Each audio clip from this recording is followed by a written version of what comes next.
each year, 2017 and 2018, it appears he did not pay taxes on more than $1.5 million each year.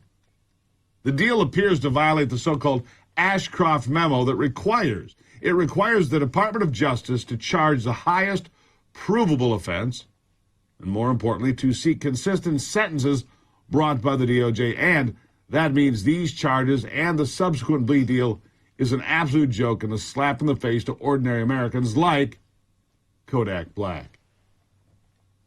Now, this gives me almost no faith in the investigation of the bribes and money laundering allegations against both Hunter and the president, but those investigations are still ongoing. So what are people saying?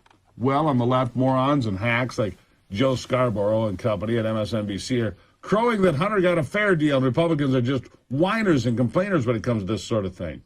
And on the other side, anger and resentment, because what we are witnessing is not acceptable. Catherine Herridge, who is actually a journalist alive in the wild, says the Hunter-Biden deal is very controversial, and this may not be the end of the story at all. Listen.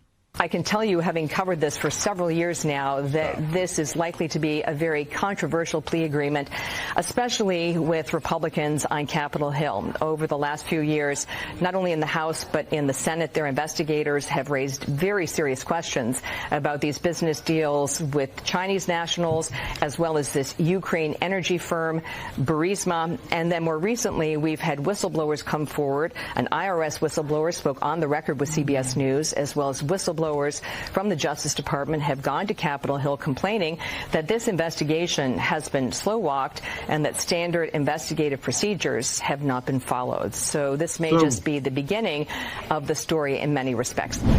Could be the beginning of the story. So many guidelines, so many protocols, so many accepted standards of law enforcement ignored in this case.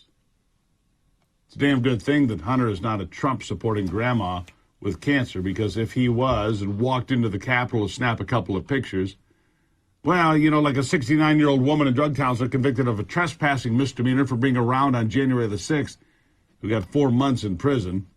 Nope, there's certainly not a two-tier justice system in America. It's just paranoid people screaming about conspiracy theories. They should be locked up, too.